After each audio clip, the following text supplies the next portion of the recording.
बिस्मिल्लाहिर्रहमानिर्रहीम। स्टूडेंट्स, आज हमारा टॉपिक है कंटिन्यूअस टेंसेस का। कंटिन्यूअस टेंसेस कौन से टेंसेस होते हैं और उनको हम कैसे ट्रांसलेट करेंगे इनटू इंग्लिश।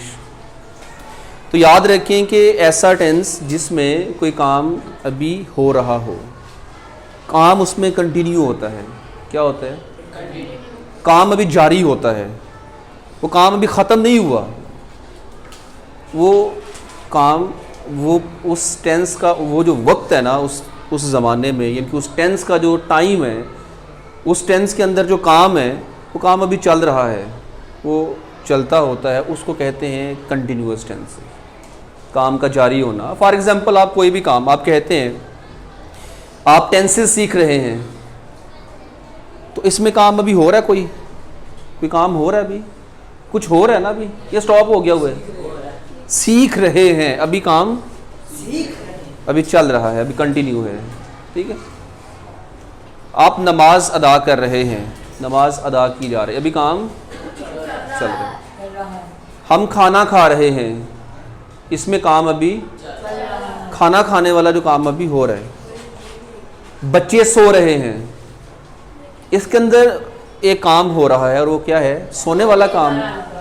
वो काम अभी चल रहा है, कंटिन्यू है। ऐसा ही है। तो जिसमें काम कंटिन्यू होगा वो टेंस कौन सा होगा? वो कंटिन्यूअस टेंस होगा। समझ आइए नहीं? परिंदे हवा में उड़ रहे हैं, इसमें कोई काम हो रहा है। क्या काम हो रहा है? उड़ रहे हैं। क्या उड़ रहे हैं? परिंदे। मतलब इसमें काम क्या हो रहा है? उड़ना। और ये काम अभी जारी है, अभी ख़त्म नहीं हुआ। ऐसा ही है। तो जिसमें काम अभी कंटिन्यू है, जारी होगा, वो टेंस आपका कंटिन्यूअस टेंस कहलाएगा। समझ आ गई? अब आपको आइडिया, आपको पहचान है कि जब उर्दू के किसी जुमले के लास्ट पे है या हूँ, इनमें से कोई एक वर्ड आता है तो वो प्रेजेंट टेंस होता है। ऐसा ही है। अब जैसे यहाँ पे लिखा हमने, हम नमाज पढ़ रहे हैं। हम नमाज पढ़ना वर्ब है, और ये वर्ब क्या हो चुका हुआ है, अभी काम चल रहा है, वर्ब रनिंग पोजीशन में है। तो रनिंग पोजीशन में है, कंटिन्यू है अभी। तो पढ़ रहे हैं, पढ़ रहे से पता चला कि ये कंटिन्यूस टेंस है। और हैं से क्या पता चला कि टेंस कौन सा है से क्या पता चला? ये प्रेजेंट टेंस है। ऐसा ही है। हम नमाज पढ़ रहे थे, ये था, थे, थी, किसको शो करता है? ये पास्ट को शो करता है। तो पता ये चला कि इस टेंस में काम हो रहा था, कंटिन्यू था। लेकिन था, थे या थी से क्या पता चल रहा है? ये टेंस कौन सा होगा? ये पास्ट का टेंस होगा। अच्छा, हम नमाज पढ़ रहे होंगे, ये आने वाला टाइम है। ये गा, गे या गी से क्या पता चला कि टेंस कौन सा है? ये फ्यूचर टेंस है। ऐसा ही है।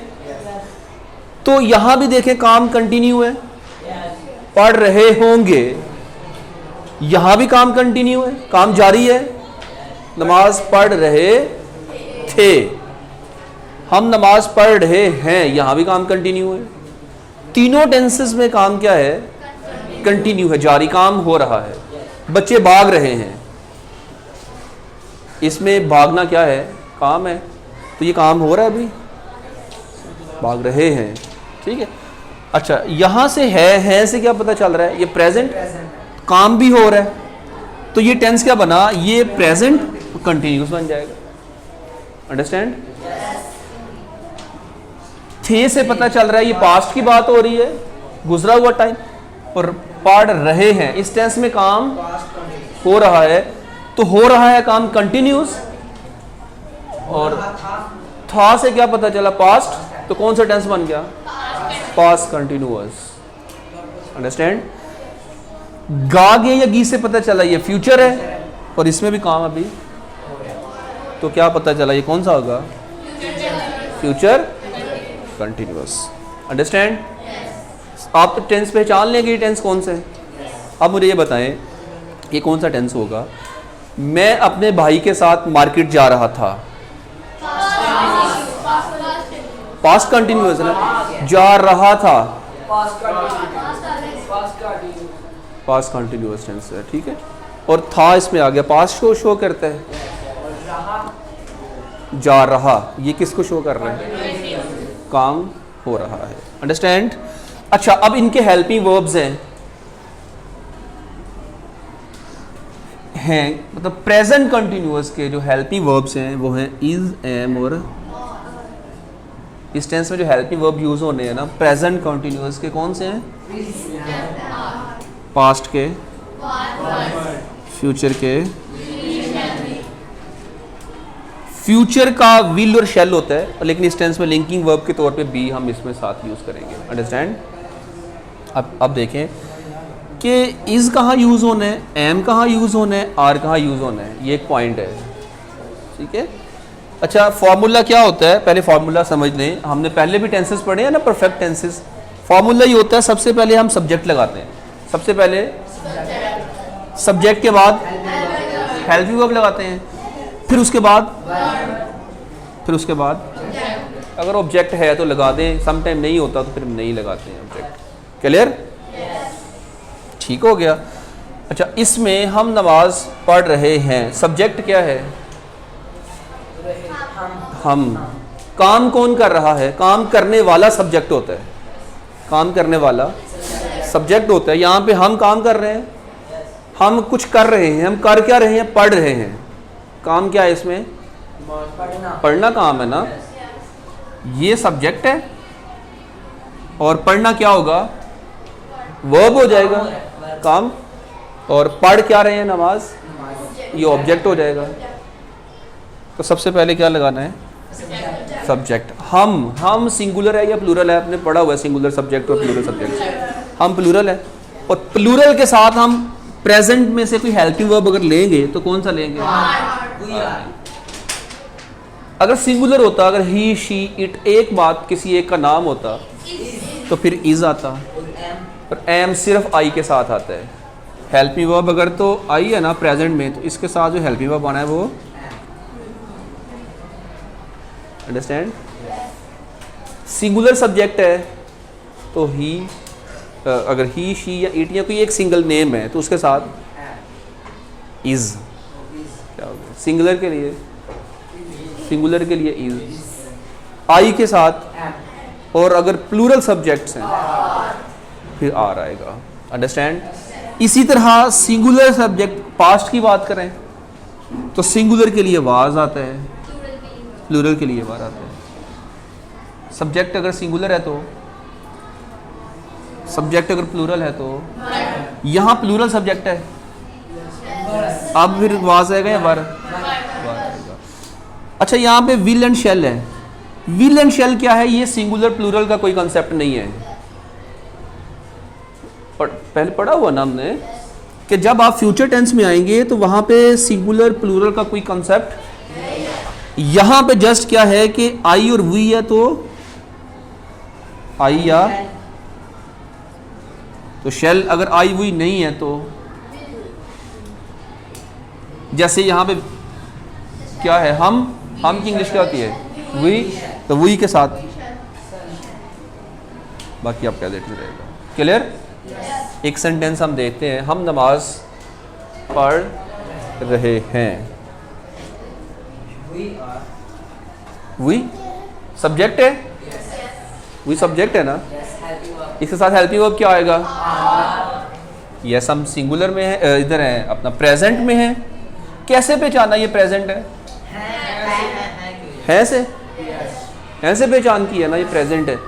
तो अब प्रेजेंट में helping verbs is, am, are हैं, तीन ही हेल्पिंग वर्ब्स हैं, ऐसा ही है। तो इन तीनों में से कौन सा हेल्पिंग वर्ब, वी आर, कि नहीं आ रहा है, वी आर। अच्छा, उसके बाद क्या लगाना है, सब्जेक्ट भी आ गया, हेल्पिंग वर्ब भी आ गया। अच्छा, इसमें मैंने एक चीज़ जो अभी तक नहीं बताई आपको, फॉर्म कौन सी यूज़ होगी, फोर्थ फॉर्म, प्रेजेंट पार्टिसिपल। कौन सी फॉर्म यूज़ होगी, आईएनजी वाली। कौन सी फॉर्म यूज़ होगी, हाँ, कंटिन्यूअस टेंस तब तक नहीं हो सकता जब तक उसके साथ आईएनजी वाली फॉर्म यूज़ नहीं करते। कौन सी फॉर्म यूज़ नहीं करते? तो इसमें जो फॉर्म आएगी वो वर्ब की फोर्थ फॉर्म कह लें या प्रेजेंट पार्टिसिपल कह लें उसको। वर्ब की फर्स्ट फॉर्म के साथ आईएनजी लगाएं तो उसका नाम बन जाता है प्रेजेंट पार्टिसिपल। क्या बन जाता है? Present participle. इसके अंदर फॉर्म यूज़ होगी कौन सी? फोर्थ फॉर्म या प्रेजेंट पार्टिसिपल वर्ब की फर्स्ट फॉर्म के साथ। अच्छा, वी आर वर्ब क्या है? से प्रेयर या ऑफर प्रेयर? ऑफर कर लें। अच्छा, अब साथ में क्या लगाना है? प्रेजेंट पार्टिसिपल जी। बेटा इसके साथ ना हम वो लगा सकते हैं, ठीक है। ये आप जो ऑफर देख रहे हैं ये वर्ब है। हम यहाँ पे प्रे करेंगे, वो प्रेयर बन जाएगा नाउन। प्रेयर नाउन के तौर पे आएगा इस सेंटेंस में। ये वर्ब है और प्रेयर नाउन के तौर पे हम यूज़ करेंगे यहाँ पे, ठीक है। रख दें अंकल जी, इसको बाद में देखते हैं, दूसरी क्लास से करवा लें पहले, ठीक है, फिर इसको बाद में ले जाना। वी आर ऑफरिंग, हम पढ़ रहे हैं। इतना इतना क्या हो गया? इसका मतलब हम अदा कर रहे हैं या हम पढ़ रहे हैं। समझ आ रही है? फॉलो कर रहे हैं मेरी बात को? ऑफर क्या है? वर्ब की फर्स्ट फॉर्म है। ऑफर क्या है? तो कंटिन्यूअस बनाने के लिए हम हमेशा वर्ब की फर्स्ट फॉर्म के साथ आईएनजी लाजमी लगाते हैं। जब तक आप आईएनजी नहीं लगाएंगे वो टेंस कंटिन्यूअस नहीं हो सकता। ये याद रख लें। जब तक वर्ब की पहली फॉर्म के साथ, फेल की पहली फॉर्म के साथ आईएनजी नहीं लगाएंगे आपका सेंटेंस कंटिन्यूअस नहीं होगा। तो याद रखिएगा, अगर आपका सारा सेंटेंस ठीक है, आप आईएनजी नहीं लगाते तो ये रॉन्ग हो जाएगा। अंडरस्टैंड? वी आर ऑफरिंग क्या ऑब्जेक्ट, इसमें ऑब्जेक्ट क्या है? नमाज। तो नमाज की इंग्लिश क्या होती है? ये आपका सेंटेंस हो गया। प्रेयर। अंडरस्टैंड? अच्छा, अगर इसी को हम पास्ट में कन्वर्ट करें तो क्या करेंगे? वी के साथ सिंपल वर आ जाएगा। तो आप यहां वर लगा दें तो क्या बन जाएगा? अच्छा, इसको फ्यूचर में लेके जाएं, शैल वी, ये चेंज हो जाएगा ना, तो क्या आ जाएगा? We shall be offering prayer. Understand? अच्छा, हमने अगर इसके नेगेटिव भी बनाने हैं, नेगेटिव में क्या करते हैं कि हेल्पिंग वर्ब के बाद ना नॉट लगा देते हैं। क्या करते हैं? सब्जेक्ट प्लस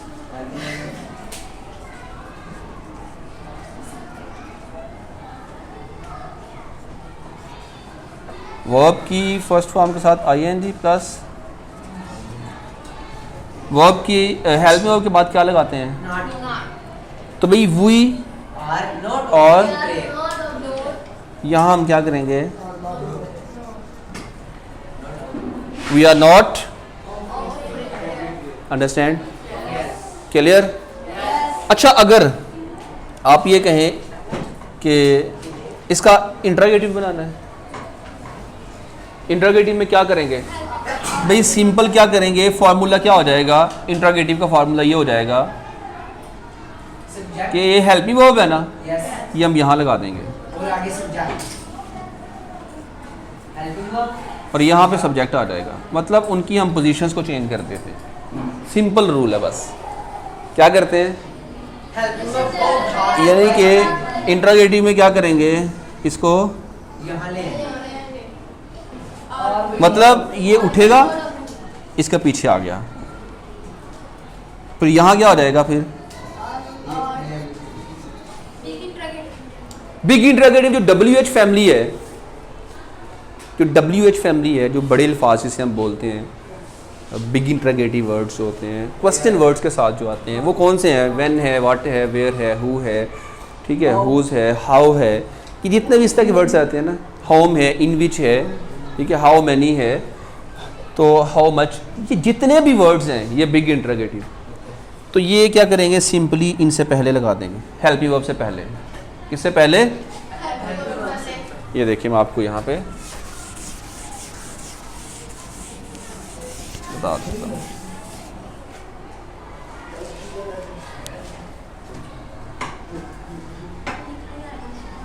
क्या हम नमाज पढ़ रहे हैं?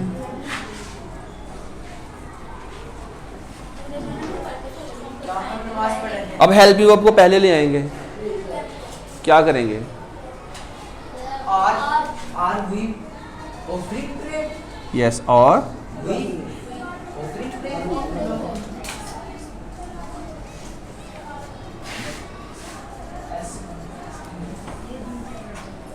Question mark.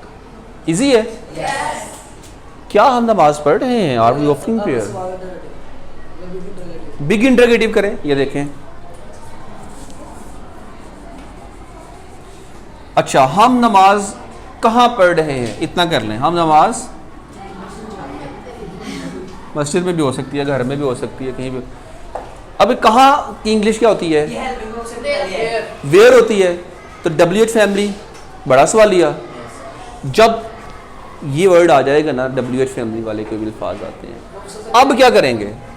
अब इसकी इंग्लिश वेयर है, तो वेयर क्या करेंगे? हेल्पिंग वर्ब से भी Where are we offering prayer? क्या करेंगे? फिर ये ए स्मॉल हो जाएगा अब, ठीक है? या वेयर भी हो सकता है, या व्हेन भी हो सकता है। आप कब नमाज अदा कर रहे हैं, आप कहाँ नमाज अदा कर रहे हैं, तो उससे पहले क्या करते जाएंगे? अंडरस्टैंड? क्यों नमाज, नमाज में तो क्यों वाली बात नहीं हम कर सकते, लेकिन आप सेंटेंस में डेफिनेटली सेंटेंस अगर आता है तो, या आप इस टाइम नमाज अदा क्यों कर रहे हैं, अभी ना कोई टाइम है नमाज का भी, ये हो सकता है। अच्छा, बार क्या, इसकी भी समझ लें, एक जो बिग इंटरोगेटिव, इसको लेके चलते हैं।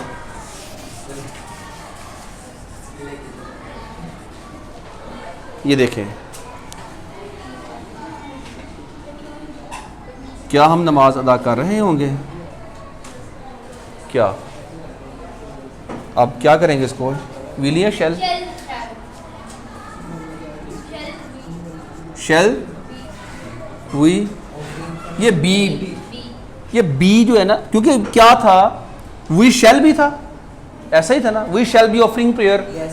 अब हमने सिर्फ शेल उठाया, बी नहीं। ये जो बी है ना, बेसिकली ये लिंकिंग वर्ब के तौर पे है, हमने सिर्फ लेना है विल और शेल को। अदीका क्या कर रही हो? इस तरफ, अभी मैं समझा रहा हूँ। विल और शेल है, आपने यहाँ पे सिर्फ शेल को क्यों लिया कि फ्यूचर जो गा गे या गी, ये फ्यूचर को शो करता है, और गा गे या गी इसकी इंग्लिश क्या होती है? विल और, तो इसके अंदर फ्यूचर टेंस में विल और शेल ही इसके हेल्पिंग वर्ब्स हैं। इसको वैसे मॉडल वर्ब कहते हैं, लेकिन समझाने के लिए मैं हेल्पिंग वर्ब का वर्ड यूज़ कर रहा हूँ। तो हमने जब भी इसको इंटरोगेटिव बनाना है, तो हमेशा विल और शेल ही को बाहर लेके आना है। अंडरस्टैंड? लिंकिंग के तौर पर लिंकिंग वर्ब के तौर पे आता है, और वो वहीं पे रहेगा जहाँ पे है। जैसे वी